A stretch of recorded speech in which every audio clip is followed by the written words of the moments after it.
Tahukah Anda lebih dari 99% lansia tidak mengetahui bahwa ada satu jenis tanaman laut tertentu, ya bahkan bukan ikan haipun udang, namun memiliki potensi luar biasa di gium kita memperbaiki sendi dan meregenerasi kolagen. Sayangnya, ia selama ini selalu kita abaikan. Banyak orang tua mengira bahwa selama itu adalah makanan laut, seafood, maka itulah pilihan yang sehat, tanpa menyadari bahwa mereka mungkin saja sudah lama disesatkan. Dalam video ini, saya, Dr.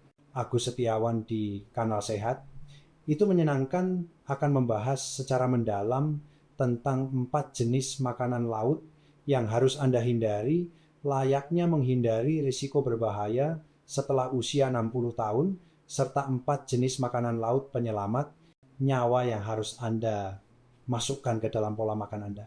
Seperti sedang mencari harta karun.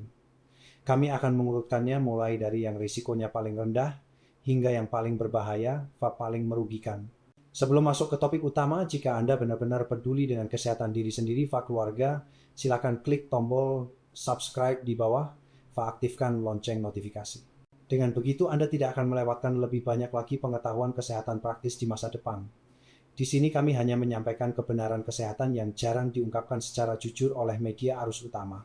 Jika Anda menyukai konten yang kami bagikan, silakan ketik angka 1 di kolom komentar. Ini adalah dukungan paling hangat bagi kami untuk terus berkarya. Baiklah, mari kita masuk ke topik utama. 4 jenis makanan laut yang harus dihindari setelah usia 60 tahun. Peringkat keempat, cumi-cumi dan jenis Cephalopoda sotong gurita, terutama ketika Anda sedang mengalami nyeri sendi, kenaikan kolesterol, atau kelelahan yang tidak diketahui penyebabnya. Anda harus menghindari jenis makanan laut ini. Cumi-cumi sotong bagurita jenis makanan laut berkaki kepala ini dengan tekstur kenyal dan rasa yang unik sering kali muncul di meja makan kita. Dari sudut pandang teori ini tampaknya adalah pilihan yang masuk akal, rendah lemak dan kaya protein. Namun saat kita meneliti lebih dalam komponen internalnya, sebuah kenyataan yang mengkhawatirkan muncul. Anda bisa membayangkan cumi-cumi seperti sebuah spons yang terbungkus oleh kolesterol. Satu porsi cumi-cumi masak yang hanya seberat 3 ons sekitar 85 gram mengandung kolesterol hingga 198 mg. Apa konsep dari angka ini? Porsi kecil ini saja sudah hampir menghabiskan lebih dari 65% dari jumlah asupan harian yang disarankan bagi Anda. Bagi anak muda organ hati mungkin masih bisa memaksakan diri untuk mengatasinya. Namun bagi lansia ini adalah masalah besar yang harus dihadapi secara resmi.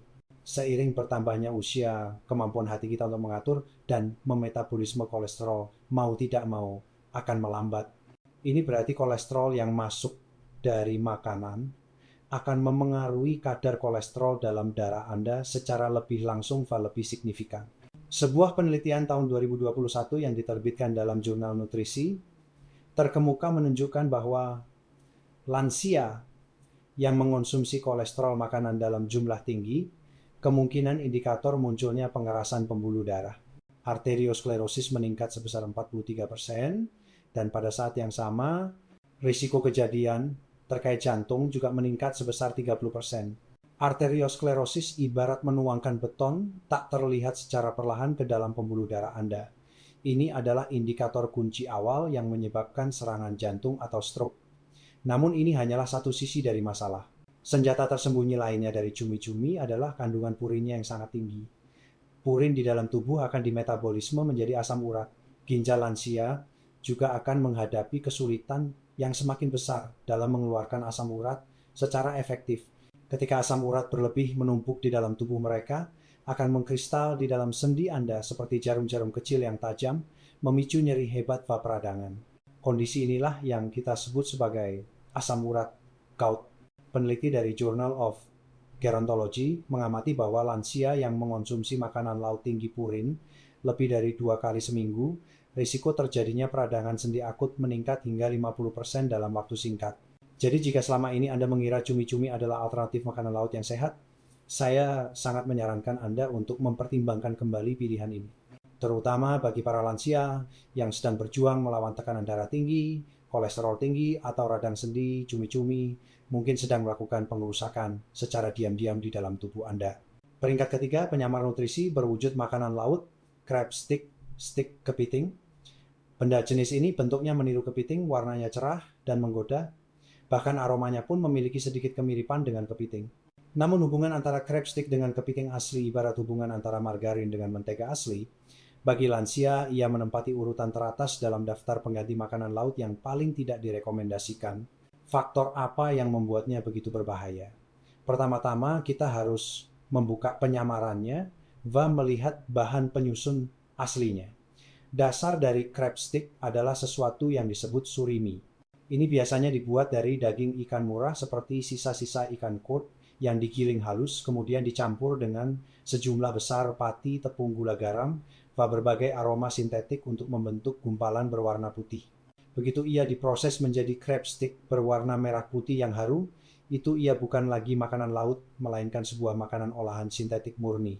Bagi orang yang berusia di atas 60 tahun, kekhawatiran besar mengenai crab stick adalah kecepatannya dalam menaikkan gula darah yang sangat luar biasa. Sebuah penelitian tahun 2020 yang diterbitkan dalam American Journal of Clinical Nutrition secara jelas menunjukkan bahwa respon gula darah yang dipicu oleh crab stick setara dengan roti putih, tepung tapioka, pati gandum, dan bahan lainnya yang ditambahkan di dalamnya dicerna dengan sangat cepat dan hampir seketika berubah menjadi glukosa yang membanjiri darah Anda. Bagi lansia yang sedang mengontrol kondisi pradiabetes resistensi insulin atau diabetes tipe 2 ini, tidak diragukan lagi adalah kondisi yang memperburuk keadaan. Penelitian tersebut bahkan menunjukkan bahwa lansia yang mengonsumsi produk berbasis surimi 3 kali seminggu memiliki kadar insulin dalam tubuh 2-6 kali lebih tinggi dibandingkan mereka yang tidak mengonsumsinya. Namun masalahnya tidak hanya di situ. Crab stick juga merupakan zona bencana peradangan tersembunyi. Satu porsi crab stick mungkin mengandung lebih dari 700 mg natrium. Dan ini adalah sebelum Anda menambahkan kecap asin atau saus bumbu apapun. Asupan natrium yang berlebihan adalah dalang utama penyebab kenaikan tekanan darah. Seiring bertambahnya usia pembuluh darah kita, mengeras fungsi ginjal menurun, sehingga kemampuan tubuh untuk menyaring dan mengatur garam akan menurun secara signifikan. Bahan tambahan olahan ini, serta bahan seperti MSG, juga dapat memicu sakit kepala retensi air, bahkan pusing. Jadi meskipun ia tampak seperti pilihan yang nyaman dan ekonomis, harap ingat bahwa crab stick sedang secara diam-diam merusak target kesehatan Anda. Ia hampir tidak mengandung manfaat nutrisi asli dari kepiting, melainkan menggunakan gula tinggi, natrium tinggi, bahan tambahan buatan untuk mengelabui indera perasa Anda, membuat Anda mengira bahwa Anda sedang mengonsumsi pilihan yang bergizi. Peringkat kedua, pengumpul logam berat yang elegan, scallop, kerang simping, scallop dengan dagingnya yang putih, bersih, halus, seringkali dipandang sebagai pria terhormat yang elegan di dunia makanan laut. Mereka disajikan dengan cara yang mewah di restoran kelas atas, tampak sangat tidak berbahaya dan berkelas tinggi. Namun bagi lansia, terutama mereka yang berusia di atas 60 tahun scallop, secara tidak terduga dapat memicu masalah besar yang tidak dapat dipulihkan di dalam tubuh. Inti dari masalah ini terletak pada sebuah fakta mengerikan yang tersembunyi di balik penampilannya yang rapuh. Mereka adalah pengumpul logam berat yang sangat efisien. Scallop adalah jenis hewan penyaring filter feeder. Mereka mendapatkan makanan dengan cara menyaring air laut. Dalam proses ini mereka mau tidak mau akan mengakumulasi logam berat berbahaya dari air laut seperti kadmium sedi di dalam jaringan tubuh mereka. Berbeda dengan polusi budidaya air yang mungkin berfluktuasi, akumulasi logam berat ini berasal dari sifat alami scallop itu sendiri. Begitu logam berat ini masuk ke dalam tubuh Anda ginjal, kita akan menjadi wilayah yang menderita kerusakan paling parah. Sebuah penelitian tahun 2022 yang diterbitkan dalam laporan independen mengevaluasi kadar kadmium dalam scallop dari berbagai sumber dan mengungkapkan bahwa bahkan satu porsi kecil scallop mungkin mengandung kadmium hingga 18 mikrogram per gram jaringan. Sebagai referensi, Organisasi Kesehatan Dunia (WHO) menetapkan batas aman asupan mingguan kadmium adalah 7 mikrogram per kilogram berat badan. Ini berarti bagi orang dengan berat badan 70 kilogram, hanya dengan memakan beberapa butir scallop ukuran sedang, dalam seminggu Anda sudah bisa berada sangat dekat dengan batas atas keracunan. Begitu kadmium masuk ke dalam tubuh Anda, ia akan menetap selamanya, terutama menumpuk di dalam ginjal. Seiring berjalannya waktu, ia secara bertahap merusak fungsi penyaringan ginjal. Pada lansia, laju penyaringan ginjal secara alami sudah menurun, yang membuat pengeluaran logam berat ini dari tubuh menjadi jauh lebih sulit. Konsekuensinya dapat meliputi munculnya protein dalam urin, kenaikan tekanan darah, serta penurunan energi pada daya tahan tubuh yang signifikan. Namun fungsi ginjal bukanlah satu-satunya kekhawatiran. Dibandingkan dengan kerang lainnya, konsentrasi asam lemak omega 3 pada skalop sangatlah rendah. Omega 3 memainkan peran yang sangat krusial dalam menjaga kesehatan otak kita, memastikan fleksibilitas sendi, dan mengelola peradangan tubuh. Satu porsi 100 gram skalop bahkan menyediakan total EPA/DHA kurang dari 30 mg.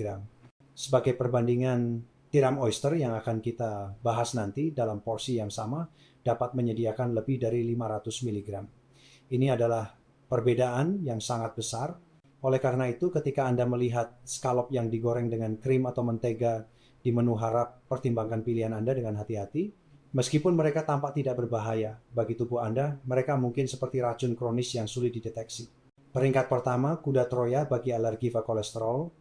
Udang-udang mempercepat perkembangan radang sendi dan meningkatkan lemak darah Anda lebih cepat daripada hampir semua makanan laut lainnya. Risiko besar yang ditimbulkan udang bagi lansia bukan terutama berasal dari polutan lingkungan, melainkan berasal dari karakteristik alaminya sendiri, serta interaksinya dengan perubahan fisiologis yang terjadi seiring bertambahnya usia. Pertama, sama seperti cumi-cumi udang juga mengandung kolesterol dalam jumlah besar. Hanya 3 ons segenggam kecil mengandung sekitar 180 mg kolesterol. Bagi seseorang yang berusia di atas 60 tahun dengan elastisitas arteri yang menurun dan metabolisme hati yang melambat, ini adalah beban yang sangat besar. Sebuah penelitian tahun 2021 yang diterbitkan dalam jurnal medis papan atas Circulation memantau 8.700 orang dewasa berusia di atas 60 tahun dan mengungkapkan bahwa mereka yang mengonsumsi lebih dari 300 mg kolesterol makanan setiap hari, risiko stroke-nya meningkat sebesar 35% dan risiko penyakit jantung koroner meningkat sebesar 24%. Namun kolesterol hanyalah permulaan. Udang mengandung sejenis protein otot yang disebut tropomyosin. Ini diakui sebagai salah satu alergen pemicu alergi makanan paling utama secara global. Hal yang paling perlu diwaspadai adalah banyak orang yang tidak pernah mengalami alergi sebelumnya, mungkin saja setelah usia 60 tahun, karena perubahan dalam sistem kekebalan tubuh tiba-tiba menunjukkan reaksi terhadap udang. Peneliti dari Journal of Allergy and Clinical Immunology menemukan bahwa sekitar 14% alergi makanan laut baru pada lansia terjadi setelah usia 65 tahun, sering kali terjadi tanpa adanya tanda-tanda sebelumnya. Selain itu, kita juga harus mempertimbangkan faktor yang sering diabaikan kitin. Kulit udang mengandung zat ini. Bahkan setelah dicuci dan dimasak sekian mikro, mungkin tetap tertinggal di dalam daging udang. Kitin adalah sejenis serat yang tidak dapat dicerna oleh tubuh kita. Bagi lansia yang sistem pencernaannya sudah melemah, hal ini dapat menyebabkan perut begah kembung, potensi peradangan usus. Terakhir, yang paling mengkhawatirkan, sebagian besar udang di pasar saat ini adalah hasil budidaya. Dalam proses budidaya seringkali digunakan antibiotik untuk pengobatan. Sebuah penelitian tahun 2022 yang diterbitkan dalam jurnal Food Control menemukan residu antibiotik pada lebih dari 42% sampel udang beku yang berasal dari Asia Tenggara. Mengonsumsi residu ini secara rutin berkaitan erat dengan resistensi antibiotik, kerusakan mikrobiota usus, serta perubahan metabolisme pada lansia. Jadi jika selama ini Anda mengira udang adalah pilihan protein ringan dan rendah lemak, Toy mohon Anda mengevaluasi kembali asumsi tersebut. Kolesterol yang terlalu tinggi, protein alergen yang sulit dicerna, serpihan kulit yang memicu peradangan, serta potensi residu antibiotik, semua ini terbungkus di dalam satu kulit udang yang kecil dan melengkung ini. Tidak mengherankan jika ia menempati peringkat pertama dalam daftar bahaya. Setelah memeriksa makanan laut yang harus kita waspadai, sekarang saatnya mengalihkan pandangan kita ke 4 jenis makanan laut penyelamat nyawa yang benar-benar bermanfaat bagi lansia dan harus dimasukkan ke dalam pola makan sehari-hari. Peringkat keempat, salep perbaikan alami bagi sendi tripang timun laut. Makhluk laut yang penampilannya tidak menarik ini adalah pilihan yang sangat berharga dan sangat diremehkan bagi lansia yang mencari cara memperkuat persendian, memperbaiki kesehatan kulit dan meredakan ketidaknyamanan tubuh. Keajaibannya terletak pada senyawa unik yang bermanfaat dan nutrisi antiinflamasi yang kaya di dalam tubuhnya. Hasil penelitian dalam International Journal of Molecular Sciences menunjukkan bahwa lansia yang mengonsumsi suplemen ekstrak teripang setiap hari, rasa nyeri sendinya berkurang sebesar 35% hanya dalam 12 minggu. Fleksibilitasnya juga meningkat secara signifikan. Khasiat penyembuhan yang sebenarnya terletak pada senyawa di dalam tubuh teripang yang disebut glikosida triterpen. Senyawa alami ini sangat bermanfaat dalam melawan peradangan kronis dan melindungi kesehatan tulang rawan. Mereka ibarat sejenis obat antiinflamasi alami yang lembut namun menghindari banyak efek samping pada pencernaan yang biasanya ada pada obat pereda nyeri. Yang lebih penting lagi, teripang kaya akan kondroitin sulfat. Ini adalah bahan bintang yang sering Anda lihat di berbagai produk kesehatan sendi yang mahal. Namun di dalam teripang ia hadir dalam bentuk yang paling alami yang lebih mudah diserap oleh tubuh kita. Dengan persiapan yang teliti, teripang dapat menjaga konsistensi seperti gel yang justru melambangkan kekayaan kolagennya. Bagi lansia yang berharap untuk meningkatkan kenyamanan sendi, meningkatkan elastisitas kulit, dan mendukung kesehatan tulang rawan, memasukkannya ke dalam sup atau tumisan 1 hingga 2 kali seminggu mungkin akan membawa manfaat yang tidak terduga. Peringkat ketiga pemadam kebakaran super untuk peradangan sendi, kerang hijau musel, khususnya kerang hijau yang berasal dari Selandia Baru. Ini adalah pilihan makanan laut yang sangat bermanfaat, namun sering diabaikan oleh populasi lansia. Ia menyimpan senjata rahasia unik untuk melawan peradangan. Kerang ini kaya akan campuran asam lemak omega 3 yang sangat istimewa, terutama komponen yang disebut ETA. Penelitian menemukan bahwa efektivitas asam lemak khusus ini dalam menghambat peradangan mungkin lebih kuat dan lebih presisi daripada EPA dan DHA dalam minyak ikan yang kita kenal. Ia dapat secara tepat menghambat enzim kunci yang disebut lipoksigenase 5 LOX di dalam tubuh kita. Dan enzim inilah yang menjadi pemantik api, kunci yang memicu kebakaran peradangan di dalam sendi kita. Oleh karena itu kerang hijau sangat bermanfaat dalam meredakan nyeri kekakuan dan pembengkakan. Dalam sebuah penelitian yang diterbitkan tahun 2020, lansia yang mengonsumsi ekstrak kerang hijau setiap hari mengalami pengurangan ketidaknyamanan sendi sebesar 42% dalam 12 minggu, sementara fungsi fisik harian meningkat sebesar 35%. Selain bermanfaat bagi kesehatan sendi, kerang ini juga kaya akan nutrisi penting seperti zat besi iodium. Mengukusnya dengan lembut menggunakan bawang putih rempah adalah cara memasak terbaik untuk mempertahankan efektivitas senyawa antiinflamasinya secara maksimal. Peringkat kedua, stasiun pengisian vitalitas pria dan wanita, tiram oyster tiram, adalah pilihan makanan yang sangat bermanfaat bagi orang berusia di atas 60 tahun. Terutama bagi mereka yang merasa energinya rendah, rambut menipis, kuku rapuh, atau pemulihan luka yang lambat. Mereka bukan sekadar makanan lezat, mereka adalah kapsul nutrisi kehidupan terkonsentrasi yang terbungkus dalam cangkang keras. Pentingnya tiram bagi lansia terletak pada konsentrasi bioavailabilitasnya yang luar biasa. Hanya dengan mengonsumsi 2 butir tiram ukuran sedang, Anda sudah dapat memenuhi lebih dari 100% kebutuhan sengsing harian Anda. Seng memainkan peran yang sangat krusial dalam memperkuat fungsi kekebalan tubuh kita, mempromosikan penyembuhan luka, mendukung kadar hormon yang sehat bagi pria adalah testosteron, serta memperkuat kejernihan kognitif. Seiring bertambahnya usia, kemampuan tubuh kita untuk menyerap seng akan menurun yang menyebabkan kekurangan yang meluas. Sebuah penelitian di American Journal of Clinical Nutrition menunjukkan bahwa hingga 40% orang dewasa berusia di atas 60 tahun mungkin berada dalam kondisi kekurangan seng dan mereka seringkali tidak menyadarinya. Namun faktor yang perlu dipertimbangkan bukan hanya seng. Tiram juga menyediakan vitamin B12 dalam jumlah besar. Ia memainkan peran kunci dalam melindungi kesehatan saraf kita dan mempromosikan metabolisme energi. Sebuah penelitian tahun 2021 yang diterbitkan dalam jurnal Nutrition and Healthy Aging menunjukkan bahwa lansia dengan kadar B12 yang tidak mencukupi memiliki risiko penurunan kemampuan kognitif yang meningkat sebesar 73%. Hanya 3 ons tiram menyediakan B12 lebih banyak daripada sepotong utuh daging sapi steak. Selain itu, tiram juga kaya akan selenium yang sangat penting bagi tiroid, sistem kekebalan tubuh, serta tembaga, yang memainkan peran penting dalam sintesis kolagen dan pemeliharaan kekuatan tulang. Peringkat pertama, sarang burung laut, simos rumput laut Irlandia. Sekarang kita sampai pada puncak dari daftar rekomendasi ini. Bagi orang yang berusia di atas 60 tahun, makanan laut yang paling bermanfaat mungkin bukan ikan, bukan udang, dan bukan kerang-kerangan tradisional. Ia adalah sejenis tanaman laut yang biasanya disebut sebagai Simos lumut Irlandia. Ini adalah sumber nutrisi yang luar biasa yang saat ini sedang menerima perhatian besar dari penelitian ilmiah kontemporer. Simos dikenal memiliki lebih dari 90 jenis mineral mikro yang dibutuhkan oleh tubuh kita, termasuk magnesium, kalium, belerang selenium, zat besi.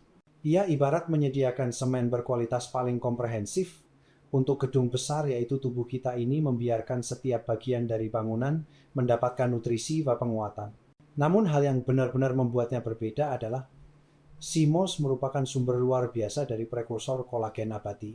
Meskipun ia tidak mengandung kolagen secara langsung, ia kaya akan semua bahan baku yang digunakan tubuh kita untuk menyintesis kolagennya sendiri, termasuk vitamin dan asam amino tertentu. Kolagen menjaga integritas sendi kulit pada dinding usus kita, sementara itu produksinya pada usia kita setelah 60 tahun akan menurun secara signifikan. Sebuah penelitian tahun 2022 yang diterbitkan dalam jurnal Marine Drugs menunjukkan bahwa lansia yang memasukkan Simos ke dalam pola makan sehari-hari, mobilitas sendinya meningkat sebesar 37% hanya dalam 8 minggu, sementara kekeringan kulit yang terlihat berkurang sebesar 29%. Sekarang mari kita diskusikan pengaruhnya terhadap kesehatan lambung dan usus Anda. Simos mengandung sejumlah besar mucilage lendir. Ini adalah sejenis serat larut yang dapat membentuk lapisan pelindung seperti gel di dalam usus kita. Ini dapat meredakan peradangan, membantu memperbaiki kerusakan mikro pada dinding usus, dan menyediakan nutrisi bagi bakteri baik. Sebuah uji klinis yang dilakukan pada tahun 2021 membuktikan bahwa konsumsi rutin Simos selama 1 bulan mengurangi gejala begava ketidakteraturan pada peserta dengan keluhan lambung hingga lebih dari 50%. Untuk mencapai hasil persiapan yang optimal, pastikan untuk membilas Simos secara menyeluruh dan merendamnya dalam air selama 12 hingga 24 jam. Begitu ia mengembang blender secara menyeluruh hingga mencapai kekentalan gel yang halus. Disarankan untuk mengonsumsi 1 hingga 2 sendok makan setiap hari. Anda dapat memasukkannya ke dalam smoothie, minuman teh, atau sup. Sekarang Anda sudah sangat jelas mengenai betapa pentingnya peran makanan laut yang Anda konsumsi dalam mendukung kesehatan sendi Anda atau justru menyebabkan perburukannya. Ketika usia mencapai 60 tahun, harap disadari bahwa kemampuan pemulihan tubuh mungkin tidak lagi seperti dulu. Setiap suap makanan yang kita telan sangatlah krusial. Cumi-cumi, crab stick, scallop, dan udang, mereka mungkin telah memainkan peran sebagai makanan sehat di meja makan Anda selama bertahun-tahun. Namun di dalam tubuh Anda, mereka mungkin sedang meningkatkan kolesterol Anda, mengganggu pencernaan Anda, menyebabkan kekakuan sendi dan secara diam-diam meningkatkan risiko Anda menderita berbagai penyakit kronis. Namun di sisi positifnya kita bukannya tidak punya pilihan. Teripang kerang hijau tiram dan Simos menyediakan nutrisi kuat yang penting bagi kita untuk mendukung proses pembangunan kembali alami tubuh kita. Mereka bukan sekadar makanan. Mereka adalah sekutu kesehatan yang kuat yang telah diverifikasi secara ilmiah. Di antara daftar hari ini jenis makanan laut mana yang paling membuat Anda merasa terkejut? Silakan bagikan wawasan Anda di kolom komentar di bawah. Baiklah, berbagi informasi hari ini cukup sampai di sini. Jika Anda merasa video kali ini bermanfaat, bagi Anda jangan pelit de memberikan like sebagai dukungan. Tolong bagikan juga kepada para lansia yang membutuhkan. Jika Anda ingin terus mendapatkan lebih banyak saran kesehatan yang ilmiah, logis, dan praktis, harap pastikan Anda mensubscribe saluran ini. Kami juga menyambut Anda untuk berbagi pengalaman dan perubahan Anda di kolom komentar. Setiap berbagi dari Anda mungkin dapat menyalakan harapan bagi teman lainnya. Kita bertemu lagi di video berikutnya. Salam sehat.